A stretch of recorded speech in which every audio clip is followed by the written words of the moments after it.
Our prime purpose in this life is to help others, and if you can't help them, at least don't hurt them. Love and compassion are necessities, not luxuries. Without them, humanity cannot survive. Happiness is not something ready-made. It comes from your own actions. Be kind whenever possible. It is always possible. Old friends pass away, new friends appear. It is just like the days. An old day passes, a new day arrives. The important thing is to make it meaningful, a meaningful friend or a meaningful day. This is my simple religion. There is no need for temples, no need for complicated philosophy. Our own brain, our own heart is our temple. The philosophy is kindness. Sleep is the best meditation. A lack of transparency results in distrust and a deep sense of insecurity.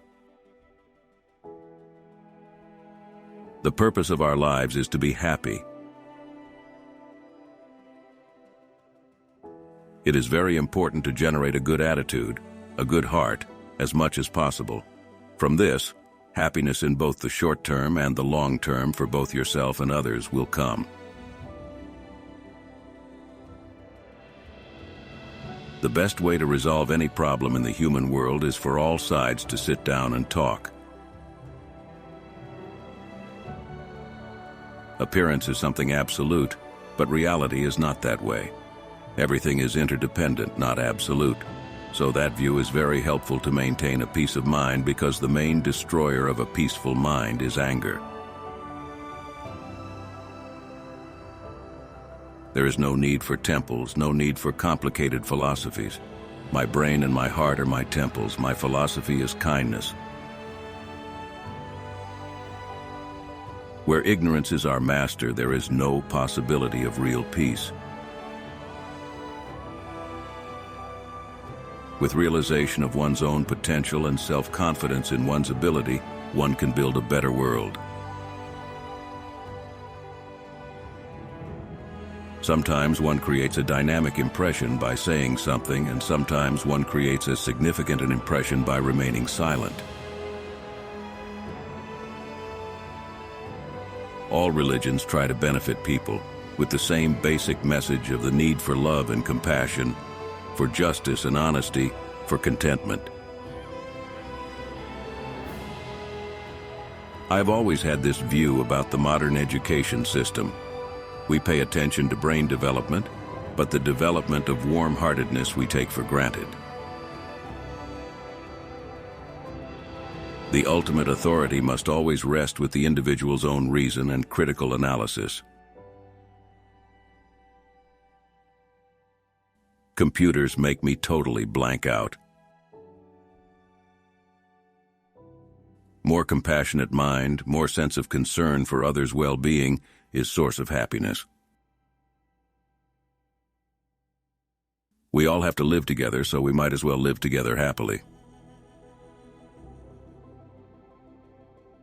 Because of lack of moral principle, human life becomes worthless. Moral principle, truthfulness, is a key factor. If we lose that, then there is no future. As a human being, anger is a part of our mind. Irritation also part of our mind.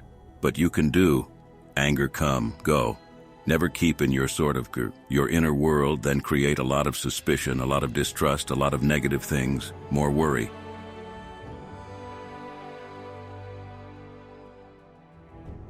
It is necessary to help others, not only in our prayers, but in our daily lives. If we find we cannot help others, the least we can do is to desist from harming them.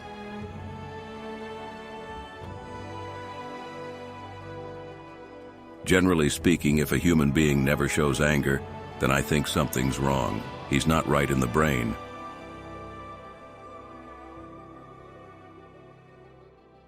Today, more than ever before, life must be characterized by a sense of universal responsibility, not only nation to nation and human to human, but also human to other forms of life.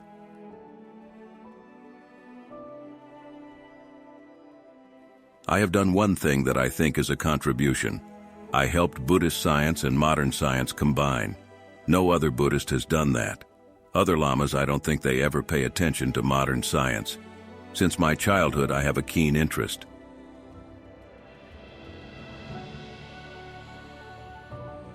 Some scientists believe climate change is the cause of unprecedented melting of the North Pole, and that affects these very uncertain weather patterns.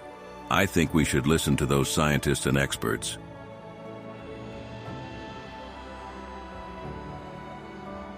I think technology really increased human ability, but technology cannot produce compassion.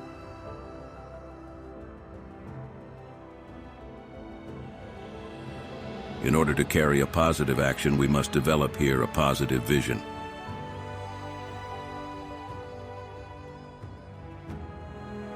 My religion is very simple.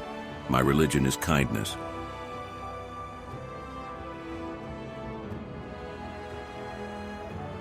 I find hope in the darkest of days and focus in the brightest. I do not judge the universe.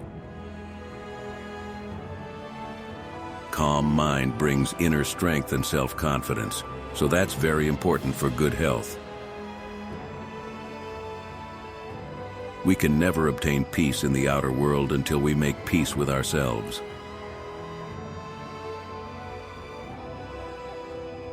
The roots of all goodness lie in the soil of appreciation for goodness.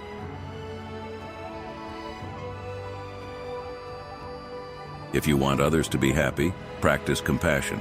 If you want to be happy, practice compassion. When you practice gratefulness, there is a sense of respect toward others. In the practice of tolerance, one's enemy is the best teacher. When we meet real tragedy in life, we can react in two ways, either by losing hope and falling into self-destructive habits, or by using the challenge to find our inner strength. Thanks to the teachings of Buddha, I have been able to take this second way. Look at situations from all angles and you will become more open.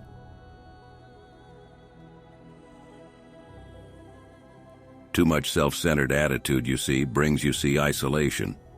Result, loneliness, fear, anger. The extreme self-centered attitude is the source of suffering.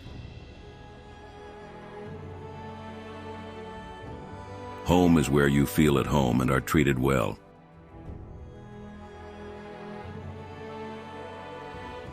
The important thing is they should be part of our daily lives. When you are discontent, you always want more. Your desire can never be satisfied. But when you practice contentment, you can say to yourself, "Oh yes, I already have everything that I really need." The basic Buddhist stand on the question of equality between the genders is age-old. At the highest tantric levels, at the highest esoteric level, you must respect women, every woman.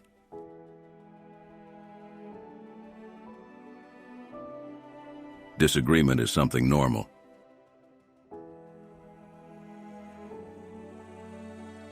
Out of 6 billion humans, the troublemakers are just a handful.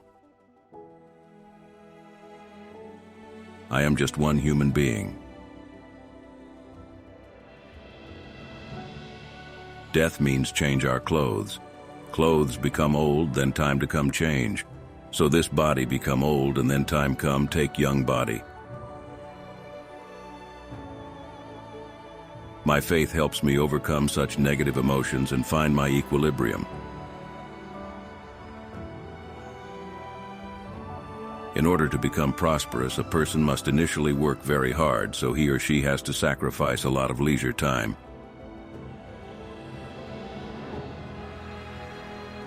Even when we have physical hardships, we can be very happy.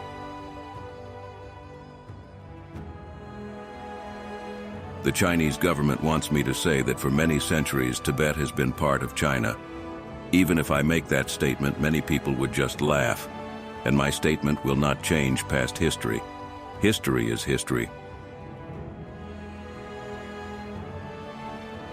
Open-minded people tend to be interested in Buddhism because Buddha urged people to investigate things.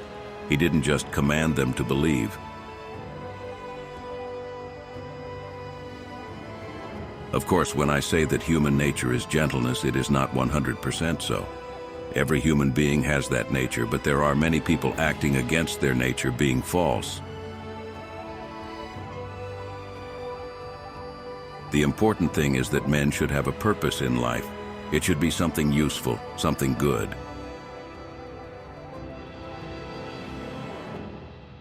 Appearance is something absolute, but reality is not that way. Everything is interdependent, not absolute.